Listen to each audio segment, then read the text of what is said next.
Hi, everyone. I'd like to welcome you to the Future of Marriage in America panel. I think there will be some people kind of coming in as Jeb Bush and some others. I keep joking that Jeb Bush opened for this panel, so I think he did. He opened for our panel, but I just want to welcome you to come into this panel. Thank you so much for coming. Today we're going to talk about marriage, and marriage is such a powerful force in the world today. It's such a crucial part of the foundation of our nation. Because good marriages truly lead to a flourishing society. And this is due to many things, the many goods that come from strong marriages. Obviously, children who are good for society, good for the economy, and good for the future of our nation. Marriage reduces poverty. Married couples make more money and they save more, and they're more productive in work and in their daily lives. Children do better in married households. They have better grades, they're less likely to develop behavioral disorders, and they're more prosperous. Obviously, there are exceptions to every rule, but this is just what studies show and what we see in this society with strong marriages. If children come from a strong family with a mother and a father, they're less likely to rely on the government. The most important thing, though, for children is for them to see a society that recognizes marriage between a man and a woman as the ideal. Marriage is crucial to so many aspects of society, and so we want to talk about that today. And we also want to get into, if marriage is so good, why are young people getting married later or choosing not to get married at all? Cohabitation is skyrocketing, and so we want to get into that. So when the planning stages of CPAC was going on over the past couple of months, they were debating, how do we tackle this issue of marriage? Do we focus on same-sex marriage? Do we focus on the redefinition of marriage? Do we focus on marriage in general? Do we focus on the family? And so that's why we chose this kind of broad topic, because we wanted to get into all of those things. And especially as we look towards 2016, we want to get into all of these different aspects that we're dealing with, especially when thinking about the future of marriage in America and the future of our nation. So without further ado, I'd like to introduce our panelists here. First, we have Wade Horn, who is a clinical child psychologist who previously served as the Assistant Secretary for Children and Families within the U.S. Department of Health and Human Services. And while he was there, Wade oversaw the implementation of President George W. Bush's Healthy Marriage Initiative. Prior to serving as the Assistant Secretary, Wade was the president of the National Fatherhood Initiative, whose mission is to improve the well-being of children by increasing the number of children growing up with involved, committed, and responsible fathers, which, as we know today, is so crucial. Wade has served on a number of national commissions, including the Commission to Eliminate Child Abuse and Neglect Fatalities, the National Commission on Children, the National Commission on Childhood Disability, and the U.S. Advisory Board on Welfare Indicators, and the U.S. Advisory Board on Kinship Care. Dr. Horn received his PhD in clinical child psychology, and he lives in Gaithersburg, Maryland, with his wife, Claudia. Jennifer Marshall is the Vice President for the Institute for Family, Community, and Opportunity at the Heritage Foundation. In that capacity, she oversees research into a variety of issues to determine the strength and character of American society. The issues they explore include everything from marriage, life, and religious liberty, to health, education, and welfare, to the application of America's founding principles to today's challenges. Jennifer collaborates with her colleagues at the Heritage Foundation to explore how moral values and civil society relate to issues such as limited government, a strong national economy, and foreign policy. Before joining Heritage in 2003, Jennifer worked on cultural policy issues at Empower America, and prior to that, she was a senior director of family studies at the Family Research Council and taught at an American school in Lyon, France. She has spoken at national and international forums, testified before Congress, and appeared on numerous radio and television shows, and she is the author of Now and Not Yet, Making Sense of Single Life in the 21st Century. Jennifer holds a master's degree in religion and a master's degree in statecraft and world politics, and she resides in Arlington, Virginia. Heather MacDonald. Heather MacDonald is the Thomas W. Smith Fellow at the Manhattan Institute, and a contributing editor of City Journal. Heather's work at the City Journal includes a wide range of issues including homeland security, immigration, policing and racial profiling, homelessness and homeless advocacy, and education policy, and more. Her writings have also appeared in the Wall Street Journal, the Washington Post, the New York Times, the New Republic, and more. She's written numerous books, including The Burden of Bad Ideas, Are Cops Racist? And she recently co-wrote the book, The Immigration Solution, A Better Plan Than Today's, which chronicles the effects of broken immigration laws and proposes a practical solution to securing the country's borders. Heather is a non-practicing lawyer, but she previously clerked for the U.S. Court of Appeals, was an attorney advisor in the Office of the General Counsel of the U.S. Environmental Protection Agency, and volunteered for the Natural Resources Defense Council in New York City. She's a frequent guest on Fox News, CNN, and many other television and radio programs. She received her BA in English from Yale University and has a master's in English. She also holds a JD from Stanford University Law School, and she now lives in New York City. So without further ado, these are our three panelists. So the way that we're going to handle this topic is I have questions for each panelist, and then we're going to kind of open it up to the panel. And if we have enough time, we'll open it up to the audience. So if you have questions at the end, hopefully we'll have time for those. So first, I just kind of wanted to start with a broad question, and we'll start with Heather. Why does marriage matter, and why is it so crucial to society? Oh boy, that's our panel. So after I answer this, you can all go home. Basically, children need their mothers and fathers. There is no government program that can possibly substitute for the love and guidance and sense of place in the world that parents can provide. That's from the child's perspective. I would argue from the parent's perspective as well, it's extraordinarily important. What we're seeing now in the inner city is catastrophic. Marriage has all but disappeared. And you have nationally, among blacks, for example, a 73% out-of-wedlock birth rate. In places like Milwaukee, Mott Haven in the South Bronx, it's closer to 80 or 90%. What that means is that when young boys are growing up, they grow up without any expectation that they will marry the mother of their children, because now single parenting is absolutely the norm.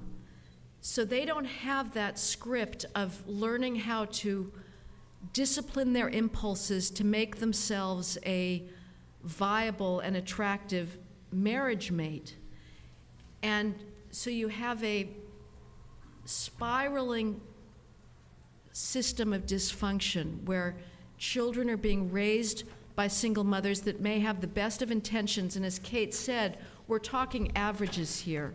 Obviously, there are many, many single mothers who are heroically raising children who obey the law, who stay in school, who don't have children themselves. But on average, even liberal social science now is absolutely unanimous that the handicaps of growing up in single mother families are enormous. So these children now, in cultures, in neighborhoods where marriage has disappeared, are not being inducted into a culture of stability and responsibility. Raising your own child is the most important lesson of personal responsibility that a young male can learn. And when that is taken off the table, you have a recipe for anarchy, and that's what we're seeing in the inner city. I would just add, and then I'll let my colleagues take it on, this very hot topic meme we have now of income inequality. If you could take out fatherlessness and single-parent homes from that equation, the income gap would shrink enormously, because the most elite, the most affluent members of American society are still getting married. It's at the lower level that people are not. Single mothers are the frequent flyers of government welfare programs. Every New York Times article you've read about this poverty is inevitably a single mother. Nobody asks where the father is. It's like a virgin birth. The fathers are just not even relevant anymore. But that's where our income inequality starts. And if we want to end it, we've got to persuade people to start getting married before they have children. Jennifer Wade, did you want to? Well, what I think, Heather has stated this very eloquently and in very human terms about the human toll that is behind the statistics that we talk about a lot here in Washington, and I appreciate the way you've done that. I'll just say that makes a tremendous case, and I hope this panel does, for why we should be indivisible conservatives. And by that I mean, if we seek limited government, if we seek a flourishing economy, we ought to be very concerned with the stability of marriage in America and the strength and vitality of our communities. So these are very interrelated, and we should state them in that way. So I would add, so I've stated in the introduction, I'm a child psychologist, and frankly, I don't care how adults order their lives, but I do care how they order their lives when it comes to kids. And the social science is just extraordinarily clear here, that on any measure you can imagine of child well-being, they just do better when they're raised in the context of a two-parent married household. That's just a fact. And there's nobody that disputes that fact. In fact, I wanted to read a quote from an author. This person wrote, "Every society requires a critical mass of families that fit the traditional ideal, both to meet the needs of most children and to serve as a model for other adults who are raising children in difficult settings." And then this author goes on to say, "And we are at risk of losing that critical mass today." Who wrote that? Obama. Hillary Clinton, and It Takes a Village. There is unanimity of opinion on this topic. It is settled evidence that children do best. Now, that does not mean, as everyone quickly adds, and I will too, that children reared in other circumstances can't do well, and it doesn't mean that some kids who are reared in two-parent married households don't do horribly. But on average, if you, at the point of your birth, were given the option to choose to be born into a two-parent married household or something else, I think you would choose the two-parent married household. Wade, now I want to come back to you, just take off something that Heather said. She talked about income inequality and how the family structure interacts with that. So can you talk a little bit about what the connection between family structure and income inequality is? Sure. So income inequality, the disappearing middle class, it's all sort of the rage today. People are talking about it. The president has talked about it. What is interesting is that we know for sure that children and adults living in something other than a married household are less likely or have lower incomes. They create less wealth. But there's also increasing evidence that when it comes to social mobility, kids who are born and reared in two-parent married households are more likely to move up the income scale as they become adults.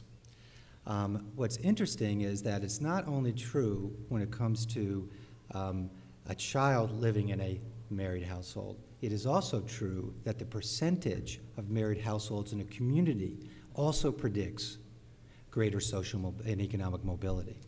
So if you're one of 100 households and you're the only one with married parents in it, you are less likely to show economic and social mobility than compared to a child who is in a married household where 90% of the community is also married households. Now, why should that be? Why should it be? Why should it matter, to wealth and income generation? A couple of reasons, or several reasons. First of all, one of the things we know is that when you have two adults in a household, they tend to specialize, and when they tend to specialize, they can become more productive. There's also certain economy scales that come about when you have two adults in the household as opposed to one. We also find, interestingly enough, there's economists find what is called a male income earnings boost when they are married. That is not true when they are single or merely cohabiting.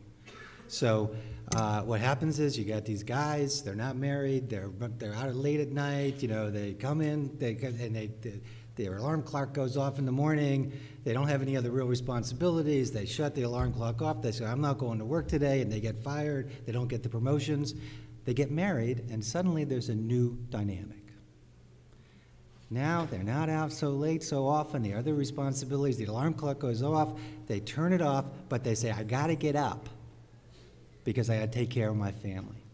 And when they do that, they are more likely to be consistently employed, to be able to get better job experiences, and more likely to show income growth.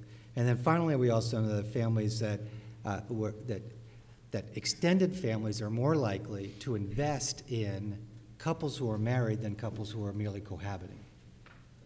So that, you know, if your child is cohabiting with somebody and that somebody is not married to your child and that person needs some economic help, you say, hey, let your parents take care of it. But when they're married to your child, you're more likely to invest. So there's lots of reasons why you see greater economic growth in two-parent married households. And that greater economic growth also impacts positively upon the child's directory, as you might imagine. So when we talk about economic inequality and the disappearing middle class, something that researchers are paying attention to, but I'm not sure enough policymakers are paying attention to, is the fact that marriage matters to economic mobility. Jennifer, Heather? You know, what I get worried about is that even Republican politicians now are starting to frame single mothers as an ontological category. I heard this in a speech several years ago by Marco Rubio, but everybody does it, where they start to describe single mothers as themselves now a sort of freestanding category. Again, as if this happens regardless of choice, that it's just out there, a single mother. And this is, again, what we have to fight back against, that people have choice and they have responsibility. And we're losing the vocabulary, I fear, to be able to talk about the importance of fathers.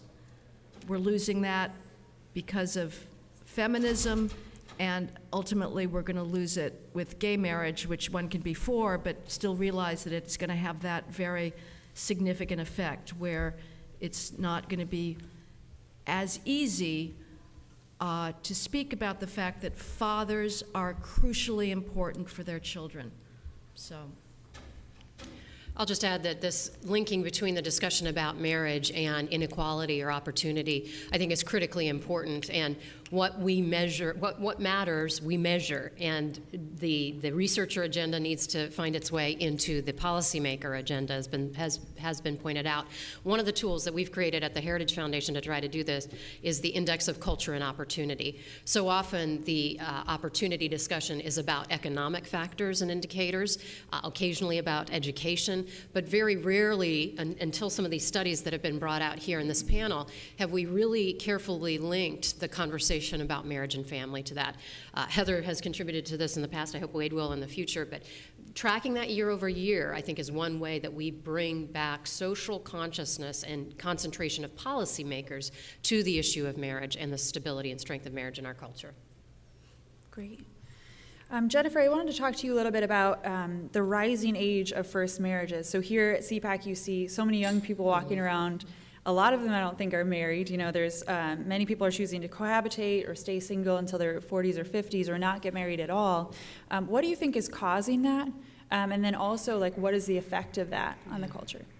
Well, delayed marriage is a new challenge for our culture, I think, to take stock of and to think back on what dynamics have created this in the last several decades. And I think several things are contributing factors. One is the feminist movement and recalibrating the relationships between men and women in the wake of that.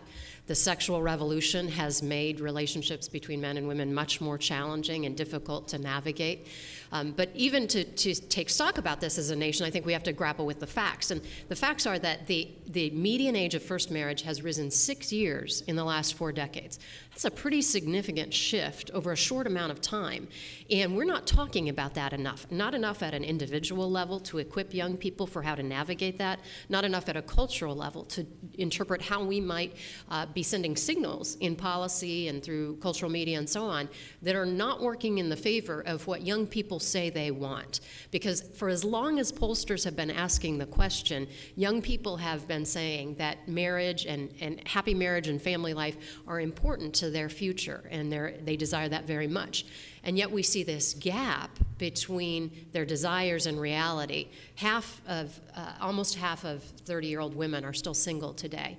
And so this gap between desire and reality is something we need to grapple with, particularly because the rising age of first marriage is also coinciding with a rise in cohabitation, which has increased tenfold over the last half century. In 1960, 1% of couples were cohabiting.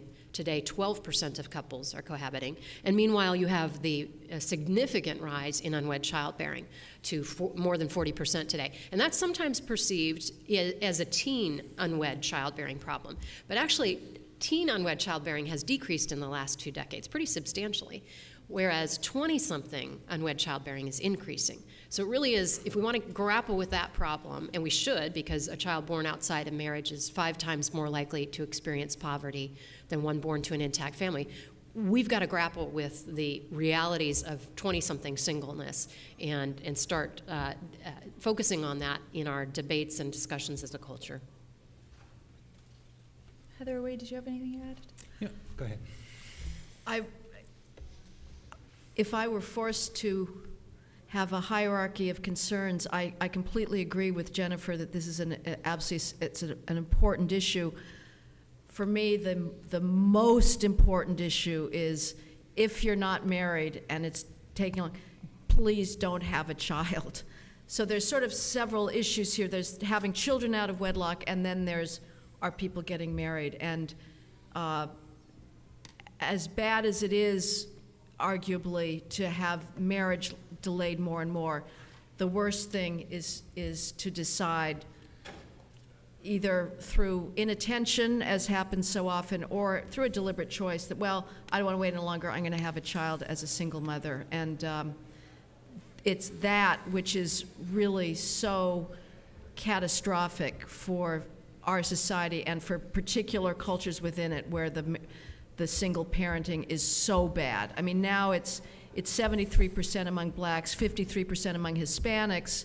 You know, we always hear about Hispanic family values. Well, 53% is twice what it was for blacks in 1965 when Daniel Patrick Moynihan wrote his unbelievably prescient warning that a 23% out-of-wedlock birth rate in the black community signaled disaster. Hispanics are now twice as bad as that. So for me, that is really what has to be talked about. And again, it worries me that Republicans are somehow getting weak-kneed on this as well and seem to be accepting single motherhood as just a fact of life in America rather than always at every possible opportunity talking about mothers and fathers. So there's kind of 2 sides to this coin, unfortunately, which makes the conversation a little bit difficult or challenging. So we do know from social science that very early marriage is predictive of divorce. So very early marriage is something that is a risk factor for divorce. On the other hand, delayed marriage allows for 2 things to happen that are bad. One is to have a child out of wedlock, because, you know, people generally don't stay abstinent until they're 35. And the second is that they tend to cohabit. And what we know is that cohabitation before marriage, except under the limited circumstances where you have a ring and a date, that cohabitation before marriage is also a predictor of divorce. And the more cohabiting relations you've had before marriage is the prediction of divorce goes up. So on the one hand, we don't want to go, it seems to me the social science tells us we don't want to tell everybody to get married at 17. On the other hand, waiting to 30, it's challenging because it raises the risk of out-of-wedlock childbearing or fathering. And I say that because sometimes I think we let the guys off the hook. These women are getting pregnant by somebody, and we should challenge the guys to stop getting these women pregnant out of wedlock, not just women not having children out of wedlock. And also, it raises the risk of cohabitation, and particularly multiple cohabitation. What's interesting is that education level is so if you go to college and you graduate, you are very likely to get married before you have a child in wedlock. And yet those people are delaying marriage to a later age. And those marriages tend to be pretty, in the scheme of things, they're less likely to break up. It led, I think it was Charles Murray, to remark that the educated, who tend to be more the sort of part of the cultural elite, who do tend to get married, that they should preach what they practice, because they tend to be the ones who say marriage doesn't matter, but they're the ones getting married and having the benefits of marriage. Great. Jennifer brought up a really interesting kind of connection between the feminist movement and this marriage issue. And last night when I was preparing for this panel, I came across this video that the Huffington Post had posted, and it was titled, "What is Masculinity?" And it went through and it interviewed all these different men and asked them what they thought masculinity was. And then the second part of the video was, very negative, saying why they didn't feel that masculinity was a good thing, and they didn't want to be kind of zeroed in on as, a masculine male. And it just got me thinking about this feminism connection between marriage and then just how men and women have kind of lost sight of their roles and lost sight of what marriage truly is and how important it is. So Heather, I wanted to kind of start with you and talk about the connection between the feminist movement and how that affected, what was going on in the 60s and 70s and how that affected the breakdown of marriage and how we're kind of seeing that today. Well, I think boys are being disappeared. I mean, I literally do not see them in my neighborhood. I swim, I'm a fanatical swimmer, and at my pool, there's these really empowered private school girls that show up from Chapin and Nightingale and whatnot, and you can just tell they're being fed this strong women can do it all ideology, and college, they're being groomed for everything. And boys, the culture is just completely against them. It's unbelievable. They're viewed as, the rape culture, as if females have no responsibility when they're in college about getting drunk out of their minds and getting in bed with somebody. But we have this ethic now that strong women can do it all and that men are basically extraneous.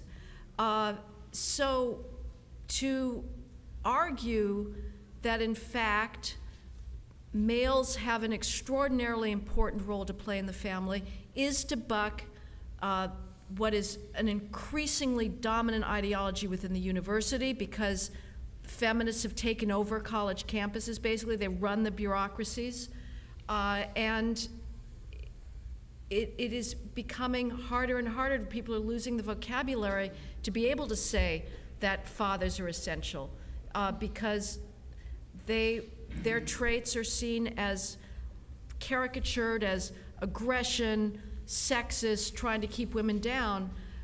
So the view is basically it's optional. So I think there's lots of fairly well-educated women, and Wade and Jennifer are absolutely right, that there's a huge economic stratification, that by and large the elites are marrying, but there still are a fair number of women who should know better, who are just deciding that they can have children on their own because they don't want to wait any longer. And the assumption is that males are an afterthought. The father is something extraneous that a child can do without. So I think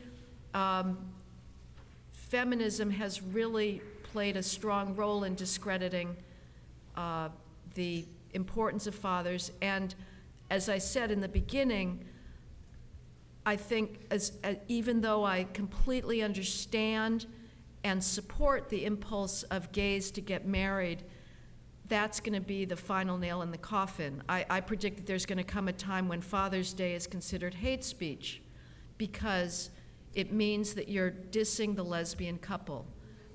And to be able to say that mothers and fathers are essential. I've been in a very left-wing foundation, and I was the token conservative that had been invited. And the topic was income inequality, and I was just talking about marriage and mothers and fathers, and you could tell people in the room were very, very uncomfortable and nervous and shifting in their seats. And finally, our mayor, Bill de Blasio, as general counsel, was the keynote speaker. She got up and she said, "We have to value the diversity of all families." Well, that's a good sentiment. Of course we should, but that statement has a very large agenda, and a silencing agenda as well. And that's where we're moving towards.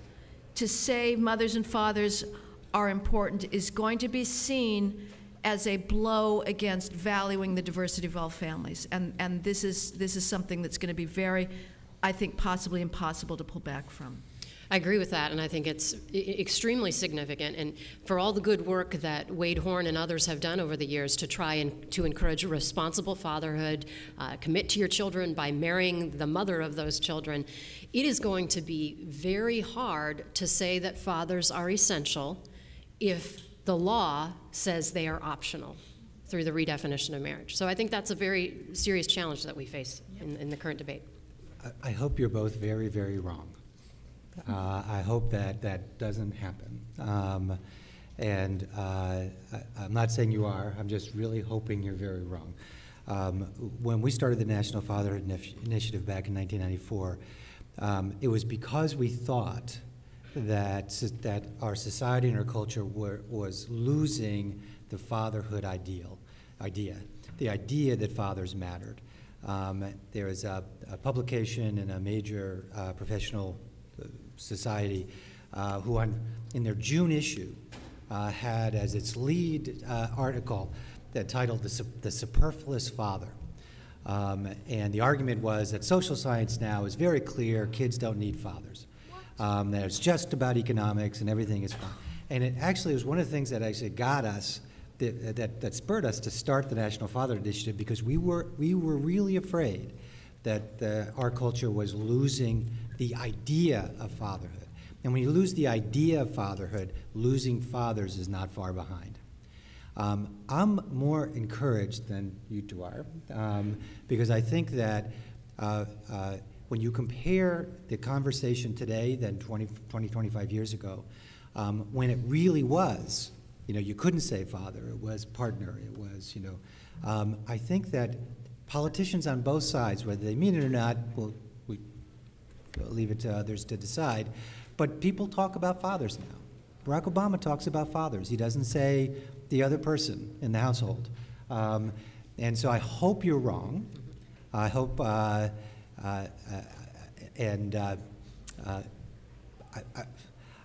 because it would be tragic for kids.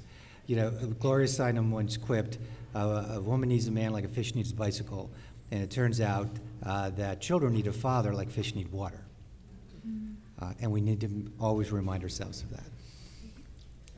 Wade, I was hoping you could talk a little bit about another initiative that you had worked on under George W. Bush, the Healthy Marriage Initiative. And now that we have the results of those studies, what did we find out and what lessons can we learn from those today?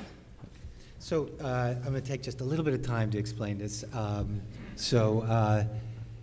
Because we really wanted to find something out. We wanted to find out whether we could strengthen relationships that would lead towards marriage and strengthen relationships within the context of marriage. And so we did two major studies.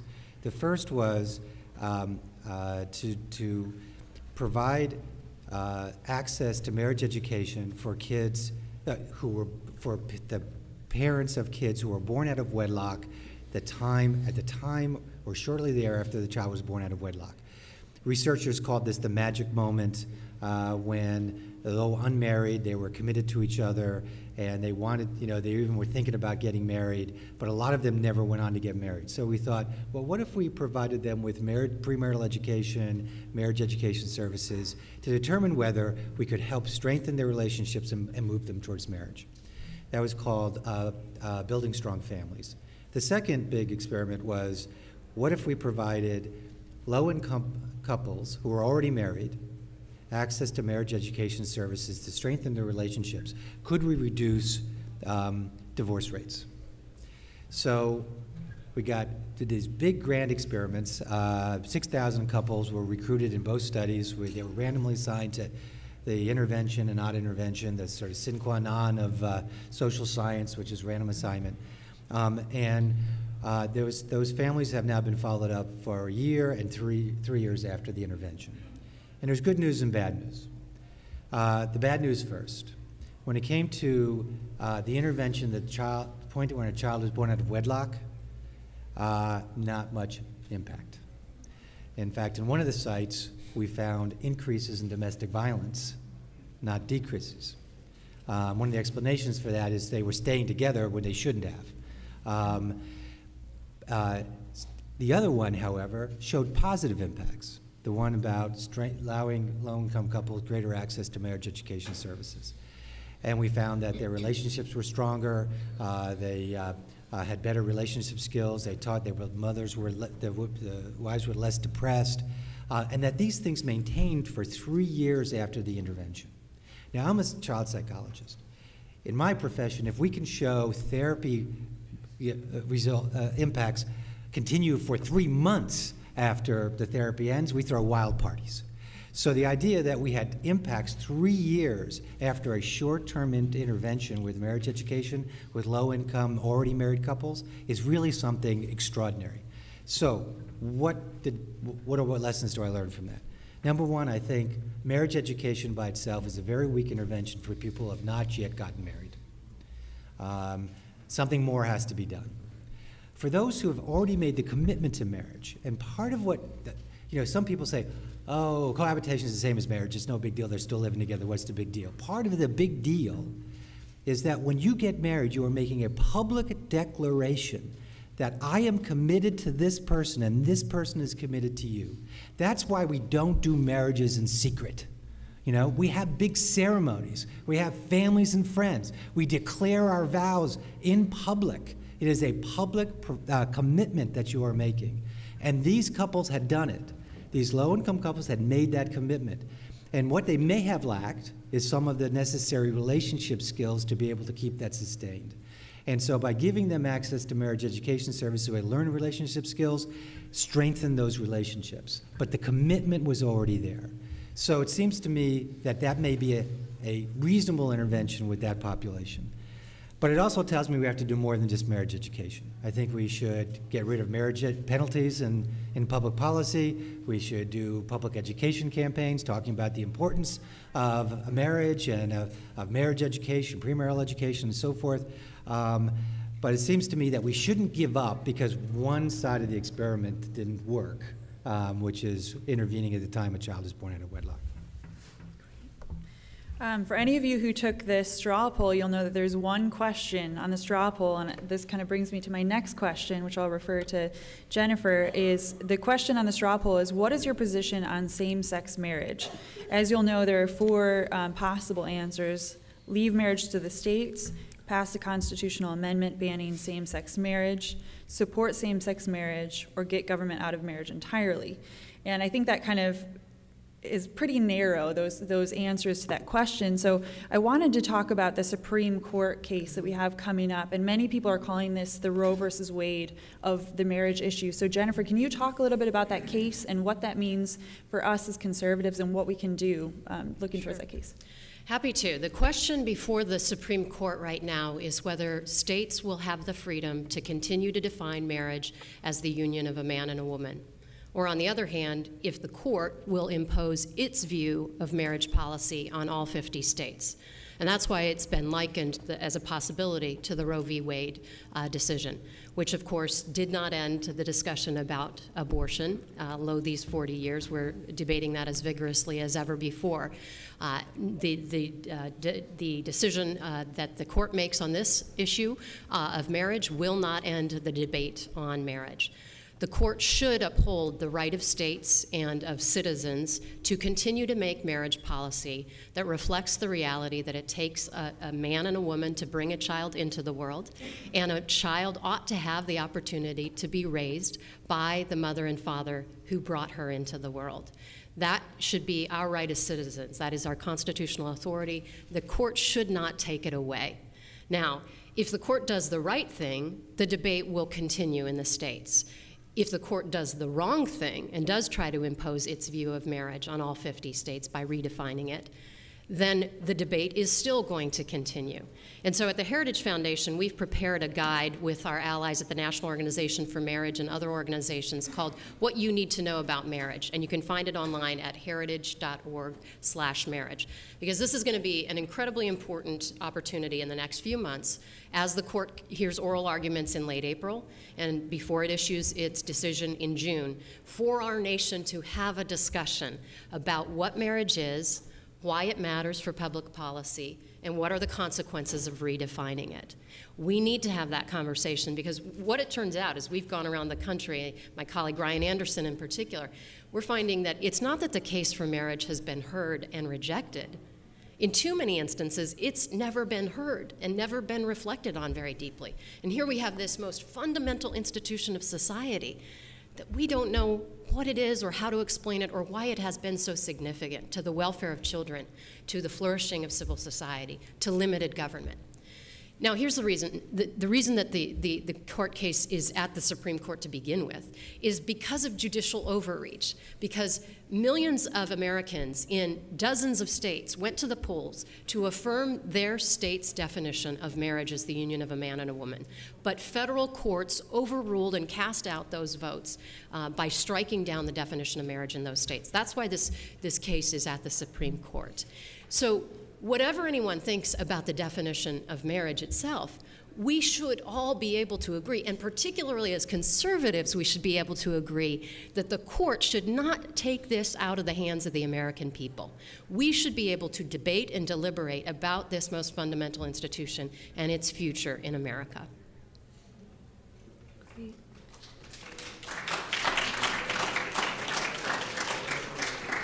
We only have time for about one more question, so I'm going to have kind of a big question. Well, maybe we'll have time for, I have a major question, and then if we have a minute or two, we can talk about that. But I wanted to talk about 2016, because here we are at CPAC. We're hearing a lot from different candidates about a lot of different issues. I haven't heard any candidates talk about marriage from the main stage, but maybe I've missed them. And in 2012, we saw a lot of candidates deflecting anytime the issue of marriage, abortion, any social issues came up. So my question is kind of twofold. First of all, what do you think candidates looking towards 2016, what their message on marriage should be? And also, what do you think that all of us here as individuals, what can we do to fight for marriage, looking towards 2016, maybe it's encouraging candidates to speak about marriage, maybe it's doing things locally, but what can we do on the marriage issue over the next year and a half? Well, I guess one way they can move towards that discussion is the economic argument. Again, if we're talking about income inequality, you have the Mayor Bill de Blasio solution, which is, I, Mayor of New York, have the power and the mission to solve income inequality. I mean, this is preposterous. How about you keep the streets clean? That's a noble calling. If you can do that, you don't need to worry about anything else. But the government can do this argument, involves huge redistribution. Of course, it's a false solution, and it has wholly massive unintended consequences. But that's their solution. The conservative Republican solution should be, as Jennifer said, children born in out-of-wedlock homes, in single-mother homes, are 5 times more likely to be poor than married adults. If you want to end poverty overnight, you can wipe out the vast majority of it by having stable 2-parent households.